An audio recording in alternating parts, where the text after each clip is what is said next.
my darling, and welcome to our story time. Today we're reading Gods of the North, which was written by Robert E. Howard in 1934 and was originally published in the magazine The Fantasy Fan. Howard was the author of the Conan the Barbarian series, and you'll see a lot of the same fantasy elements in this short tale of Viking mythology. If you like what you hear, please make sure to like, comment, and subscribe. You can also select to give a little extra through listener support on Anchor. And if you'd like a little bit more horror during your week, make sure to check out my second channel, Asylum ASMR, where you'll find a blend of erotica and horror written exclusively by me. You'll find the link in the description. And now, on to our story time. She drew away from him, dwindling in the witch fire of the skies, until she was a figure no bigger than a child. The clamor of swords had died away.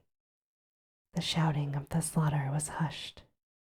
Silence lay on the red-stained snow.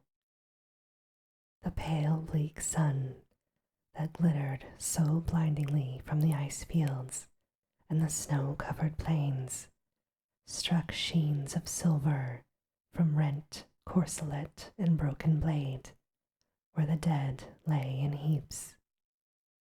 The nerveless hand yet gripped the broken hilt. Helmeted heads, back drawn in the death throes, tilted red beards and golden beards grimly upward, as if in last invocation to Ymir the frost giant. Across the red drifts and mail-clad forms, two figures approached one another.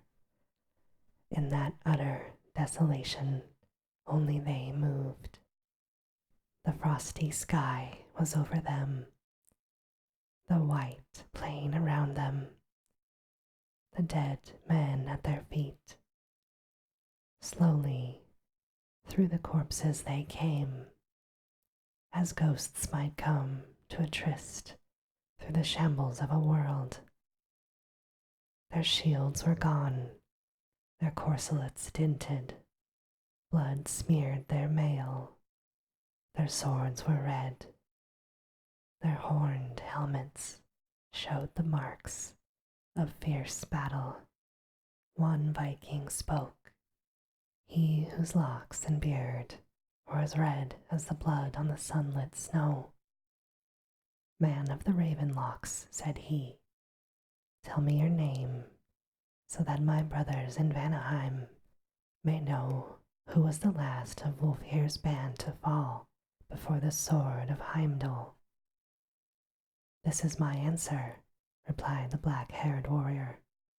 Not in Vanheim, but in Valhalla will you tell your brothers the name of Amra of Akbitana. Heimdall roared and sprang, and his sword swung in a mighty arc.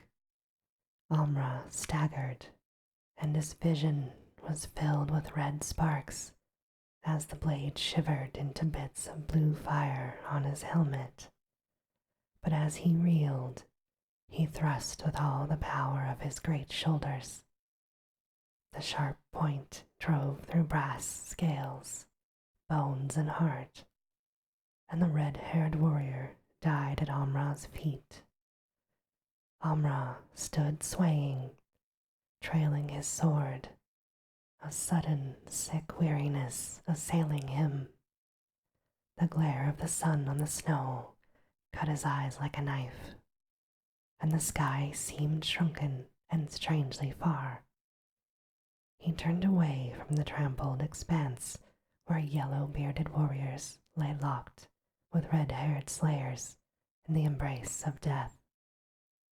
A few steps he took, and the glare of the snowfields was suddenly dimmed. A rushing wave of blindness engulfed him, and he sank down in the snow, supporting himself on one mailed arm, seeking to shake the blindness out of his eyes as a lion might shake his mane. A silvery laugh cut through his dizziness, and his sight cleared slowly.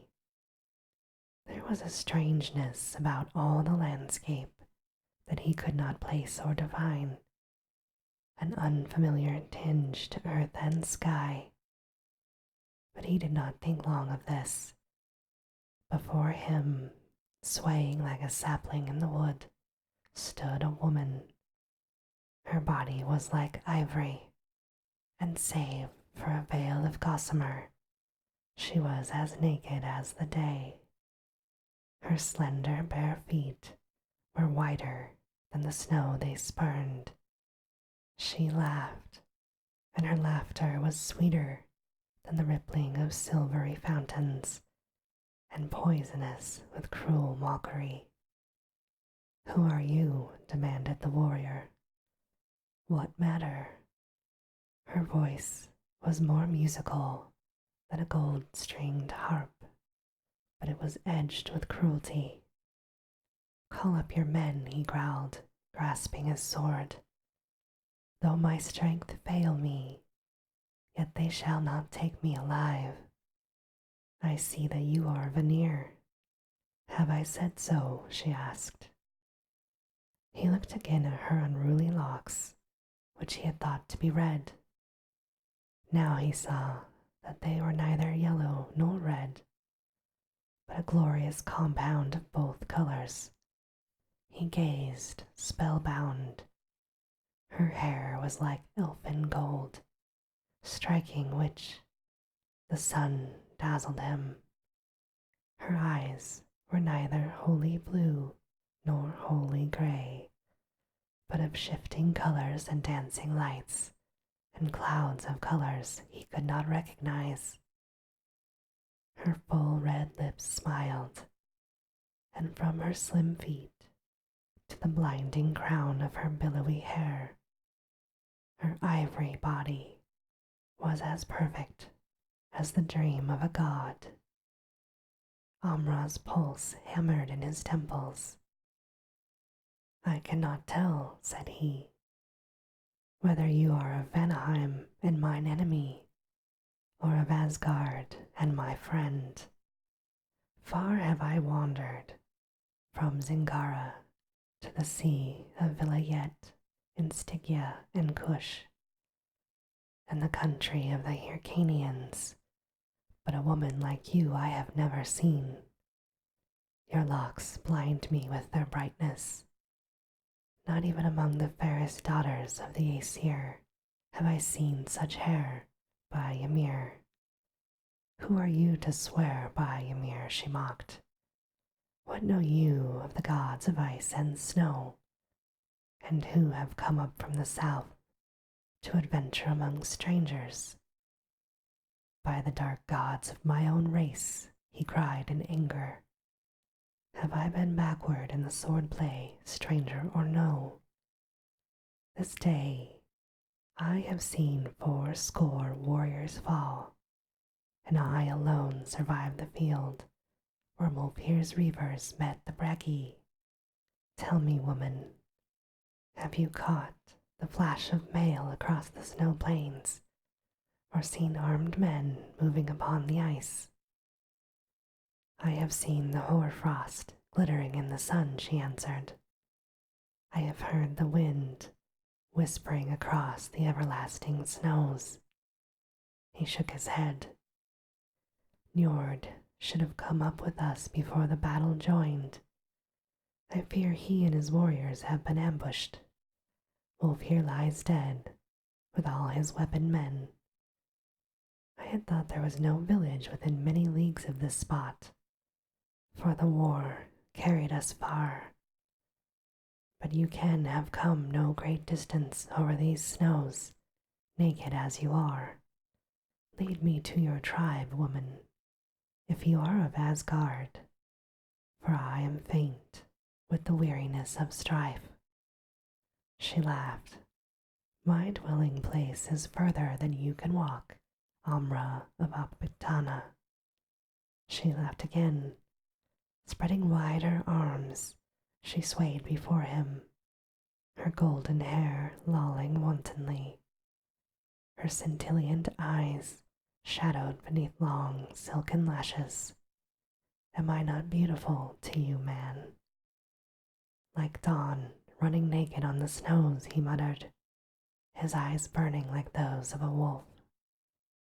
"Then why do you not rise and follow me? Who is the strong warrior who falls down before me?" She chanted in maddening mockery. "Lie down and die in the snow with the other fools, Amra of the black hair. You cannot follow where I would lead."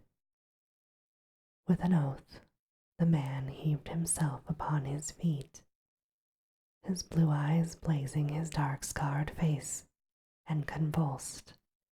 Rage shook his soul, but desire for the taunting figure before him hammered at his temples and drove his wild blood riotously through his veins. Passion fierce as physical agony flooded his whole being, so that the earth and sky swam red to his dizzy gaze, and weariness and faintness were swept from him in madness.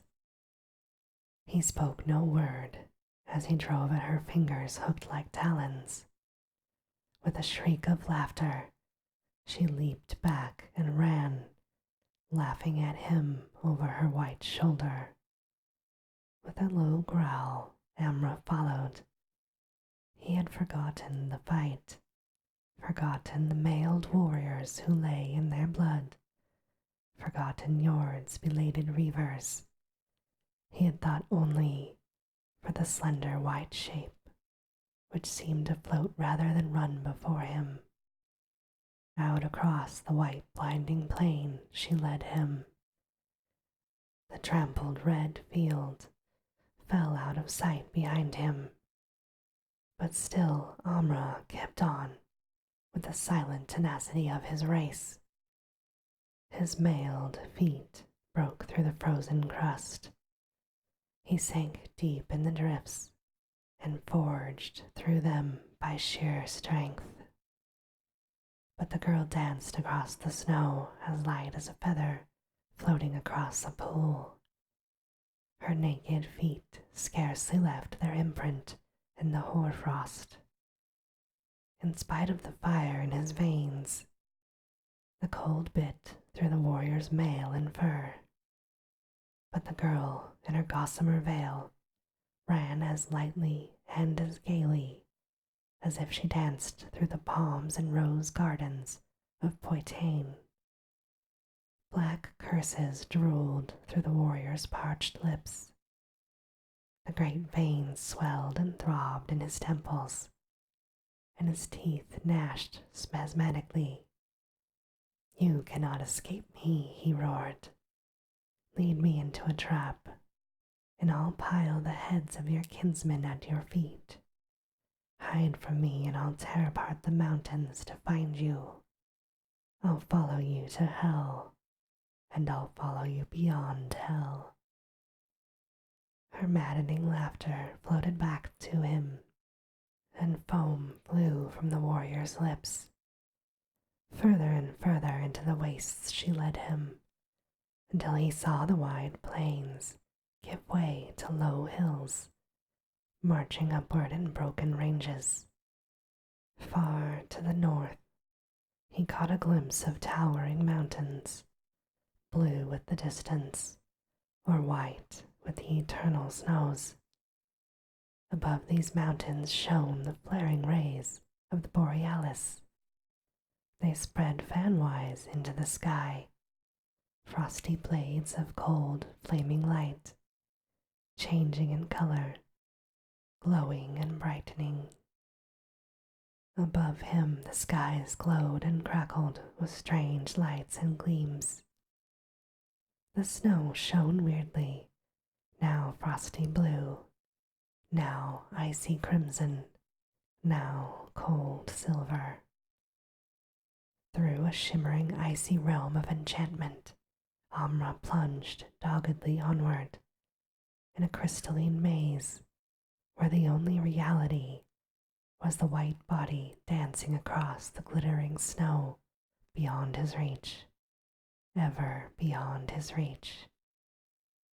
Yet he did not wonder at the necromantic strangeness of it all, not even when two gigantic figures rose up to bar his way. The scales of their mail were white with hoar frost. Their helmets and their axes were sheathed in ice. Snow sprinkled their locks. In their beards were spikes of icicles. Their eyes were cold as the lights that streamed above them. "Brothers," cried the girl, dancing between them, "look who follows. I have brought you a Viking for the feasting. Take his heart, that we may lay it smoking on our father's board." The giants answered with roars like the grinding of icebergs on a frozen shore, and heaved up their shining axes as the Akbiktonen hurled himself upon them. A frosty blade flashed before his eyes, blinding him with its brightness, and he gave back a terrible stroke that sheared through his foe's thigh. With a groan the victim fell, and at that instant Amra was dashed into the snow, his left shoulder numb from the blow of the survivor, from which the warrior's mail had barely saved his life. Amra saw the remaining giant looming above him like a colossus carved of ice, etched against the glowing sky. The axe fell, to sink through the snow and deep into the frozen earth as Amra hurled himself aside and leaped to his feet. The giant roared and wrenched his axe head free, but even as he did so, Amra's sword sang down.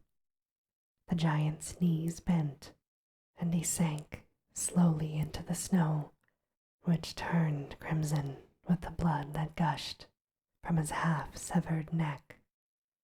Amra wheeled to see the girl standing a short distance away, staring in wide-eyed horror, all mockery gone from her face. He cried out fiercely, and the blood drops flew from his sword as his hand shook in the intensity of his passion. "Call the rest of your brothers," he roared. "Call the dogs.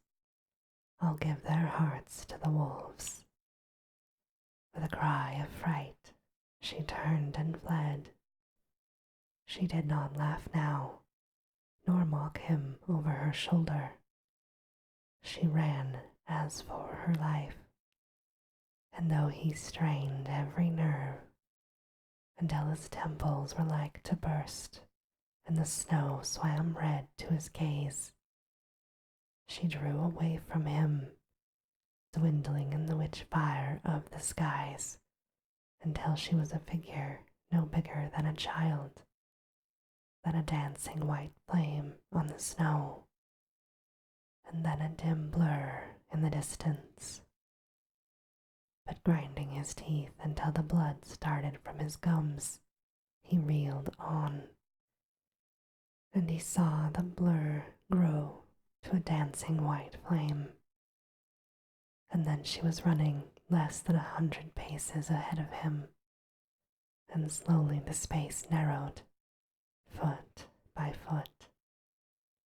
She was running with effort now, her golden locks blowing free. He heard the quick panting of her breath and saw a flash of fear in the look she cast over her alabaster shoulder. the grim endurance of the warrior had served him well. The speed ebbed from her flashing white legs. She reeled in her gait. In his untamed soul flamed up the fires of hell she had fanned so well. With an inhuman roar, he closed in on her, just as she wheeled from a haunting cry and flung out her arms to fend him off. His sword fell into the snow as he crushed her to him. Her supple body bent backward as she fought with desperate frenzy in his iron arms. Her golden hair blew about his face, blinding him with its sheen. The feel of her slender figure, twisting in his mailed arms, drove him to blinder madness. His strong fingers sank deep into her smooth flesh, and that flesh was as cold as ice. It was as if he embraced not a woman of human flesh and blood, but a woman of flaming ice. She writhed her golden head aside, striving to avoid the savage kisses that bruised her red lips. "You are as cold as the snows," he mumbled dazedly. "I will warm you with the fire in my own blood." With a desperate wrench, she twisted from his arms, leaving her single gossamer garment in his grasp.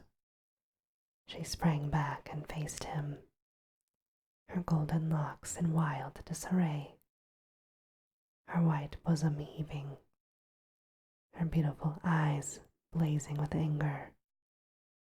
For an instant, he stood frozen, awed by her terrible beauty as she posed naked against the snows. And in that instant, she flung her arms toward the lights that glowed in the skies above her and cried out in a voice that rang in Amra's ears forever after, "Ymir, oh my father, save me." Amra was leaping forward, arms spread to seize her, when with a crack like the breaking of an ice mountain, the skies leaped into icy fire. The girl's ivory body was suddenly enveloped in a cold blue flame so blinding that the warrior threw up his hands to shield his eyes. A fleeting instant, skies and snowy hills were bathed in crackling white flames, blue darts of icy light, and frozen crimson fires. Then Amra staggered and cried out. The girl was gone. The glowing snow lay empty and bare. High above him, the witch lights flashed and played in a frosty sky gone mad, and among the distant blue mountains there sounded a rolling thunder as of a gigantic war chariot rushing behind steeds whose frantic hoofs struck lightning from the snows and echoes from the skies. Then suddenly the borealis, the snowy hills and the blazing heavens reeled drunkenly to Amra's sight. Thousands of fireballs burst with showers of sparks, and the sky itself became a titanic wheel which rained stars as it spun. Under his feet the snowy hills heaved up like a wave, and Amra crumbled into the snows to lie motionless. In a cold, dark universe, whose sun was extinguished eons ago, Amra felt the movement of life, alien and unguessed. An earthquake had him in its grip, and was shaking him to and fro, at the same time chafing his hands and feet, until he yelled in pain and fury, and groped for his sword. "He's coming too, Horsa," grunted a voice. "Haste! We must rub the frost out of his limbs, if he's ever to wield his sword again." He won't open his left hand, growled another, his voice indicating muscular strain. He's clutching something. Amra opened his eyes and stared into the bearded faces that bent over him. He was surrounded by tall, golden-haired Vikings in mail and furs. Amra, you live. By Cromnjord, gasped he. Am I alive? Or are we all dead and in Valhalla? We live, grunted the Aesir, busy over Amra's half-frozen feet. We had to fight our way through an ambush, else we had come up with you before the battle was joined. The corpses were scarce cold when we came upon the field. We did not find you among the dead, so we followed your spoor. In Ymir's name, Amra, why did you wander off into the wastes of the north? We have followed your tracks in the snow for hours. Had a blizzard come up and hidden them, we had never found you, by Ymir. Swear not so often by Ymir, muttered a Viking. He glanced at the distant mountains. This is his land, and the god bides among yonder mountains, the legends say. I followed a woman, Amra answered hazily. We met Bragi's men in the plains. I know not how long we fought. I alone survived. I was dizzy and faint. The land lay like a dream before me. Only now do all things seem natural and familiar. The woman came and she taunted me. She was beautiful as a frozen flame from hell. When I looked at her, I was as one mad and forgot all else in the world. I followed her. Did you not find her tracks, or the giants in icy mail that I killed? Njord shook his head. We only found your tracks in the snow, Amra. Then it may be that I was mad, Amra said dazedly. Yet you yourself are no more real to me than was the golden-haired witch who fled naked across the snows before me. Yet, from my very hands, she vanished in icy flame. He is delirious, whispered a Viking. Not so, cried an older man, whose eyes were wild and weird. It was Atali, the daughter of Ymir the frost giant. To the fields of the dead she comes, and shows herself to the dying. Myself, when a boy I saw her, when I lay half slain on the bloody field of Wulfhere. I saw her walk among the dead in the snows, her naked body gleaming like ivory, and her golden hair like a blinding flame in the moonlight. I lay and howled like a dying dog, because I could not crawl after her. She lures men from stricken fields into the wastelands to be slain by her brothers, the ice giants, who lay men's red hearts smoking on Ymir's board. Amra has seen Atali, the frost giant's daughter. Not so, grunted Horsa. Old Gorm's mind was turned in his youth by a cut sword on the head. Amra was delirious with the fury of battle. Look how his helmet is dented. Any of those blows might have addled his brain. It was a hallucination he followed into the wastes. He is from the south. What does he know of Atali? You speak truth, perhaps, muttered Amra. It was all strange and weird by Crom. He broke off, glaring at the object that still dangled from his clenched left fist. The others gaped silently at the veil he held up. A wisp of gossamer that was never spun by human means. And this, my darling, is the end of today's very short Viking story. As always, I hope that you have very sweet and creepy dreams. Good night.